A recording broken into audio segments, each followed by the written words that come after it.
ഇപ്പൊ ഒരു നായകൻ ഇത്രയും എന്താ പറയാ നമ്മുടെ മാനസിക സംഘർഷങ്ങൾ, പ്രശ്നങ്ങളൊക്കെ ആയിട്ട്, കുടുംബപരമായ പ്രശ്നങ്ങളൊക്കെ ആയിട്ട് നിൽക്കുമ്പോൾ മറ്റൊരു നായകൻ ചെറുതായിട്ട് അടിച്ചു പൊളിക്കുകയാണ്. ആ സമയത്ത് ഒരു ചെറിയ കുശുമ്പോ സുയോലം തോന്നിയ കഥാപാത്രത്തിനോട് ചെറുതായിട്ട് തോന്നിയെന്ന് കാരണം നമ്മളിങ്ങനെ കട്ടിപ്പിടിച്ച് ഇറക്കി പിടിച്ച് കരച്ചിലും അവിടെ അതും പോരാഞ്ഞ് പ്രണയിക്കുകയും ചെയ്യാണ് മകളെ. പക്ഷെ ഇതിനകത്ത് കഥ ഞാൻ വിടുന്നില്ല, പക്ഷെ അതിനെ കുറച്ച് ഞാൻ കരയിപ്പിച്ചു. ഫൈറ്റ് ഉണ്ടായിരുന്നു രണ്ടുപേരും തമ്മിൽ.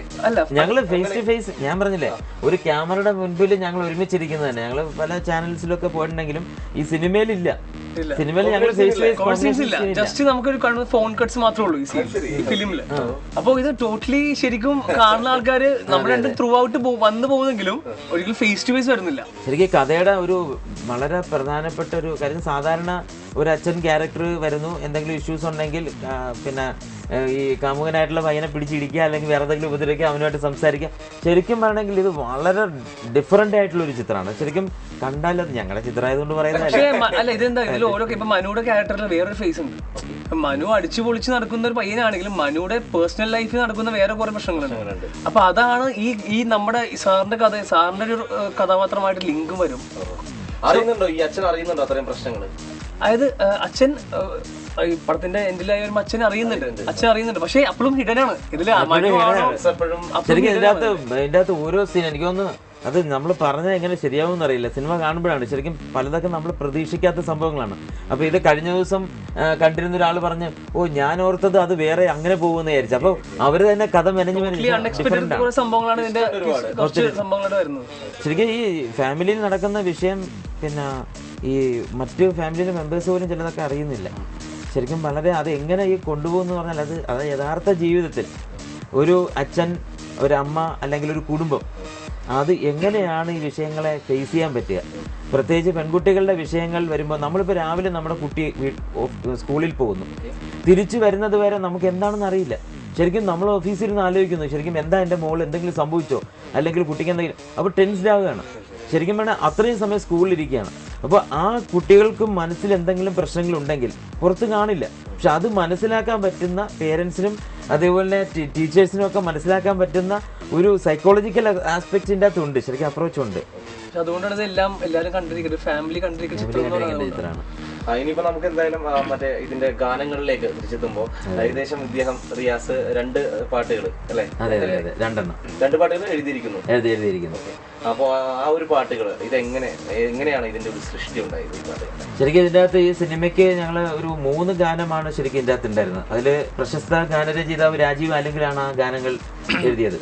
ആ 3 സോങ് കഴിഞ്ഞ ഷൂട്ടിന്റെ ഏകദേശമൊക്കെ ഫൈനൽ സ്റ്റേജ് എത്തുമ്പോഴാണ് ഒരു സോങ് കൂടി വേണ്ടി വരും എന്നുള്ളൊരു സജഷൻ വന്നത്. ആ സമയത്ത് ഞാൻ ചുമ്മാ ഇങ്ങനെ ഡിസ്കഷൻ മീറ്റിങ്ങിൽ ഞാനത് പറഞ്ഞു, ഒരു 4 വരിയാണെ ഒരു ശ്രമം നടത്താമെന്ന് പറഞ്ഞതിന്റെ പുറത്താണ് ശരിക്കും അപ്പൊ എന്നാ ശരി ആയിക്കോട്ടെ എന്ന് പറഞ്ഞു. നോക്കിയപ്പോ അതൊരു ഫുൾ സോങ് ആയിട്ട് തന്നെ ചെയ്യേണ്ടി വന്നു. ശരിക്കും ഞാൻ ഈ പ്രൊഫഷണലി എഴുതുന്ന ആദ്യത്തെ സംരംഭമാണ്. അല്ലാതെ എന്തെങ്കിലുമൊക്കെ എഴുതി ഇപ്പൊ ആരും കാണാതെ നമ്മൾ കളയില്ലേ ഇങ്ങനെ അപ്പൊ അങ്ങനെയൊക്കെ ആരെയും കാണിക്കാതെ പേടിയാണ്, കരിച്ച ചമ്മലുമാണ് കരിച്ച നമ്മൾ എഴുതി എത്രത്തോളം. ശരിക്കും ആദ്യത്തെ ഗാനമാണ് പാടിയത് വേണിച്ചേട്ടനാണ്, ജി വേണുഗോപാൽ. എനിക്ക് ഏറ്റവും സന്തോഷം തോന്നിയത് വേണിച്ചേട്ടൻ പറഞ്ഞത് പുള്ളിക്ക് ഏറ്റവും വളരെയധികം കഴിഞ്ഞ ഒരു ഇന്റർവ്യൂവിൽ പുള്ളി പറഞ്ഞു ജമ്പിങ് ഇല്ലാത്ത, സാധാരണ വരികളിൽ ചെറിയ ജമ്പിങ് വരാറുണ്ട്, അപ്പൊ ജമ്പിങ് എന്നൊക്കെ പറഞ്ഞ് എനിക്ക് നമുക്ക് അത്രയും സന്തോഷമുണ്ട് അതിൽ എഴുതിയത്. പിന്നെ രണ്ടാമതൊരു ഗാനം ഒരു ഫീമെയിൽ പുതിയ ഒരു കുട്ടിയാണ്.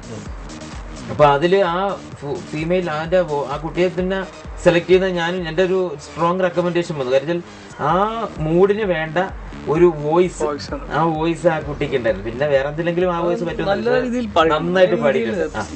അരികെ എന്ന് പറയുന്നതാണ്.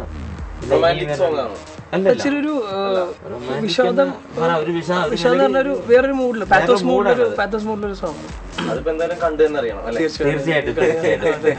ഓക്കെ, ഈ ഒരു സിനിമ കഴിഞ്ഞപ്പോ എന്തായാലും ഫ്ലാറ്റ് നമ്പർ 4B നല്ല രീതിയിൽ പോയിക്കൊണ്ടിരിക്കുകയാണ്. അടുത്ത പ്രൊജക്ടുകൾ വന്നോ, കണ്ടോ, കീഴടക്കിയോ, എങ്ങനെയാണ്? അടുത്തൊരു പ്രൊജക്ട് ഉണ്ട്, അത് ഒരുമിച്ച് തന്നെയാണോ അടുത്ത പ്രൊജക്ടുകൾ? ഫൈനലൈസ് ആയിട്ടില്ല ഇപ്പൊ തൽക്കാലം 2 പ്രൊജക്ട്സ് ഒക്കെ ആയിട്ട്. അതെ, മാർച്ച് ഏപ്രിലോട് കൂടി ചിലപ്പോ എന്റെ ഒരു പ്രൊജക്ട് സ്റ്റാർട്ട് ചെയ്യാനുള്ളൊരു സ്റ്റേജിലേക്ക് ആകുന്നുണ്ട്. ഫ്ലാറ്റ് റെഡി ആവുന്നുണ്ട്. ഫ്ലാറ്റിലേക്ക് എനിക്ക് കയറാൻ നോക്കാം ഈ ഫ്ലാറ്റിൽ. അപ്പൊ എനിക്ക് ആബിദ് കുറച്ചും കൂടി എന്താ പറയാ ഒരു ചോക്ലേറ്റ് ഫേസ് ഒക്കെ ഉണ്ട്. വലിയ കട്ടിമീശ ഇല്ലാത്ത ഉള്ളതുകൊണ്ടാണ് ഞാനിങ്ങനെ പറയാൻ. റിയാസ് അപ്പൊ എന്നെ ഒന്നും പറയുന്നില്ല. അല്ല, ഞാനത് ആബിദിന് ശരിക്കും വിട്ടുകൊടുക്കുകയാണ്. ഹാൻഡ് ഓവർ ചെയ്തിരിക്കുന്നത്. അപ്പൊ എന്താണ് താങ്കൾ ഇപ്പോ ഈ മലയാള സിനിമ ഇൻഡസ്ട്രിയിലേക്ക് ഇറങ്ങി വരുന്നത്? ഏറ്റവും വലിയ ആഗ്രഹം എന്ന് പറഞ്ഞാൽ നായകനായിട്ട് തിളങ്ങാന്നായിരിക്കുമല്ലോ മനസ്സിലല്ലേ? ശരിക്കും ഒരു നായകനായിട്ട് പോകണം അങ്ങനെ എനിക്കില്ല. എനിക്ക് നല്ല നല്ല ക്യാരക്ടേഴ്സ് ചെയ്യാം. ബേസിക്കലി ഇപ്പോൾ ഞാൻ പാട്ടിലൂടെയാണ് വന്നത്. ഞാൻ ബേസിക്കലി ഒരു സിംഗറാണ്. ഞാൻ 2 റിയാലിറ്റി ഷോസിൽ വിന്നറായിരുന്നു. അപ്പോൾ അങ്ങനെ അങ്ങനെയാണ് ഞാൻ അഭിനയത്തിലേക്ക് വരുന്നത്. അപ്പോൾ അങ്ങനെയാണ് സേൻ സാർ എനിക്കൊരു നല്ലൊരു ഓഫർ തന്നതിന് എനിക്ക് ഇന്നാണ് കല്യാണത്തിൽ നല്ലൊരു വേഷം സാർ തന്നത്. അപ്പോൾ അതിൽ ഒരുപാട് നന്ദിയാണ് സാറിനോട്. അതേപോലെ പിന്നെ രണ്ടാമത്തെ മലയാള ചിത്രമാണ് ഫ്ലാറ്റ് നമ്പർ 4B. പിന്നെ റിലീസ് ചെയ്യാൻ പോകുന്ന തമിഴ് ഫിലിമുണ്ട്. SS കുമരൻ സാർ ഡയറക്ട് ചെയ്ത് കേരള നാട്ടിലും പെൺകളുടെ അതിൽ സെക്കൻഡ് ഹീറോ. അത് റിലീസിംഗ് ആണ്. Feb 25 റിലീസിംഗ് ആണ്. പിന്നെ താങ്ക് യു. 2 ചിത്രം കഴിഞ്ഞപ്പോഴേക്കും തമിഴിലോട്ട് ചാടിയിട്ടുണ്ട്. സാധാരണ എല്ലാവരും പോലെ തന്നെ ഫ്ലാറ്റ് നമ്പർ 4B മുൻപേ അത് ഫ്ലാറ്റ് നമ്പർ 4B ഷൂട്ട് കഴിഞ്ഞിട്ടാണ് അതിന്റെ ഷൂട്ടിംഗ് സ്റ്റാർട്ട് ചെയ്തത്. അപ്പോൾ കുഴപ്പമില്ല. ഇങ്ങനെ നായകവേഷം ചെയ്യണം, നായകനെ ചെയ്യൂ അങ്ങനെയില്ല. നല്ല വേഷങ്ങൾ എന്തായാലും കുറച്ചുകൂടി ഡിഫറെൻ്റ് ആയിട്ട് ചെയ്യുക, അതാണ് ആഗ്രഹം. നല്ല ചാലഞ്ചിങ് ആയ വേഷങ്ങൾ ചെയ്യുക. മാക്സിമം എൻ്റെ ഒരു ലിമിറ്റേഷൻ ഇരുന്ന് അതൊരു പെർഫെക്റ്റ് ലെവലിൽ ചെയ്യുക, അതാണ്. ഓക്കെ, ഈ ഫ്ലാറ്റ് നമ്പർ 4Bയിലെ നായകന്മാരുടെ സ്വദേശം സ്ഥലം നിങ്ങളുടെ എവിടെയാണ്? ഞാൻ പ്രോപ്പർ കൊച്ചി തന്നെയാണ്, കലൂര് താമസിക്കുന്നത്. അത് ശരി, നമ്മുടെ ലോക്കൽ പയ്യനാണ്. ഞാൻ ആലപ്പുഴക്കാരനാണ്. ആലപ്പുഴ ടൗണിൽ തന്നെയാണ് സ്വദേശം. അപ്പൊ എന്തായാലും ഈ ഒരു സിനിമ നല്ല ഹിറ്റായിട്ട് തന്നെ പോട്ട് ചെയ്യുന്ന ആശംസിക്കുകയാണ്. അതോടൊപ്പം തന്നെ വേറൊരു കാര്യം എന്ന് പറഞ്ഞാൽ ആബിദ് ചെറുതൊരു സംഭവം ഇട്ട് തന്നു. ഇനിയിപ്പോ നമുക്ക് പിടിക്കാൻ രണ്ടൊരു പാട്ടുകാരനെ കിട്ടിയിരിക്കുകയാണ്. ദേവദാരു പൂത്തു എൻ മനസ്സിൻ താഴ്വരയിൽ, ദേവദാരു പൂത്തു എൻ മനസ്സിൻ താഴ്വരയിൽ, നിതാന്തമാം തെളിമാനം പൂത്ത നിശീധിനിയിൽ, ദേവദാരു പൂത്തു എൻ മനസ്സിൻ താഴ്വരയിൽ, നിതാന്തമാം തെളിമാനം പൂത്ത നിശീധിനിയിൽ, ദേവദാരു പൂത്തു എൻ മനസ്സിൻ താഴ്വരയിൽ. ഏകദേശം ഞങ്ങളുടെ മനസ്സിൽ ഒരുപാട് പൂക്കള്. Thank you. പിന്നെ നമ്മൾ മാർക്കൊന്നും കൊടുക്കണ്ടല്ലോ, കുഴപ്പമില്ല. ഒരു ഫ്ലാറ്റ് തന്നെ കൊടുത്തേക്കാം. 4B എന്ന ഫ്ലാറ്റ് നമ്മൾ വിട്ടുകൊടുത്തിരിക്കുക. ഓക്കെ, അപ്പൊ എന്തായാലും നമ്മുടെ 1TV പ്രേക്ഷകരോട് 2 നായകന്മാർക്കും എന്താണ് പറയാനുള്ളത്? ആദ്യം നമുക്ക് സീനിയോറിറ്റി വെച്ചിട്ട് എന്താണ് റിയാസ് പറയുന്നത്? ഇതെന്റെ ആദ്യ ചിത്രമാണ് ഫ്ലാറ്റ് നമ്പർ 4B. ഈ ചിത്രം നിങ്ങളെല്ലാവരും കാണണം, പ്രോത്സാഹിപ്പിക്കണം. അതിലുപരി എൻ്റെ ആദ്യ ചിത്രത്തിനുള്ളൊരു പ്രത്യേകത, പ്രത്യേകിച്ച് കേരളത്തിലെ മലയാളി കുടുംബങ്ങൾക്ക്, അച്ഛൻ അമ്മ, പ്രത്യേകിച്ച് പെൺകുട്ടികളൊക്കെ ഉള്ള ഫാമിലി, അതുപോലെ അധ്യാപകർക്കൊക്കെ വളരെ നല്ല ഒരു മെസ്സേജ്, പ്രത്യേകിച്ച് സൈക്കോളജിക്കലായിട്ട് നമ്മുടെ കുട്ടികളെ അല്ലെങ്കിൽ കുട്ടികൾക്ക് പേരൻസിനോട് എങ്ങനെ അതിനെയൊക്കെ പറ്റി വളരെ വിശദമായിട്ട് പോകുന്ന ഒരു കുടുംബചിത്രമാണ്. നിങ്ങളെല്ലാവരും കാണണം, കണ്ട് ഞങ്ങൾ അനുഗ്രഹിക്കണം. നിങ്ങളെല്ലാവരുടെയും ആശീർവാദം ഞാൻ പ്രതീക്ഷിക്കുന്നു. ഓക്കെ, നമ്മുടെ ആബിദിനെ ഫ്ലാറ്റ് നമ്പർ 4B എൻ്റെ ആദ്യത്തെ ചിത്രമാണ് ഞാൻ നായകനായിട്ട്.